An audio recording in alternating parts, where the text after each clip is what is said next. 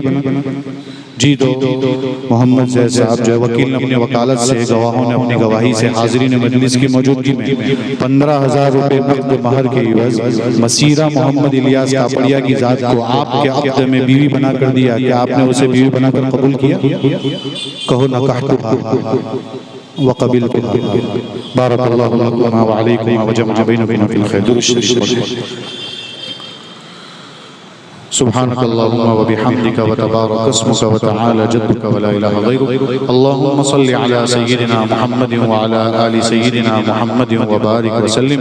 रब्बना आतिना फिद दुनिया हसनतन व फिल आखिरति हसनतन व क़िना अज़ाबन नार। या अल्लाह हमारे गुनाहों को माफ़ फरमा, खताओं से दरगुजर फरमा। बड़े मुजरिम हैं, बड़े खताकार हैं, रियाकार हैं, सियाकार हैं। या अल्लाह ज़िंदगी का अक्सर व बेशतर हिस्सा तेरी नाफरमानियों में गुजार दिया है। या अल्लाह तेरे दरबार में बैठे हुए हैं, नबी करीम सल्लल्लाहु ताला अलैहि वसल्लम की एक अजीम सुन्नत को जिंदा करने के लिए जमा है। या अल्लाह इस बाबरकत मजलिस के बदले में हम सब की मग़फ़िरत फरमा। या अल्लाह इस बाबरकत मजलिस के एवज़ हम सब की मग़फ़िरत फरमा। या अल्लाह होने वाले निकाह को बेइंतहा कबूल फरमा, बाबरकत बना, खैर का जरिया बना, रहमत का जरिया बना, शुरूर और फितन से हिफाजत का जरिया बना। या अल्लाह ज़ौजैन में बहुत ज़्यादा मोहब्बतें नाज़िल फरमा।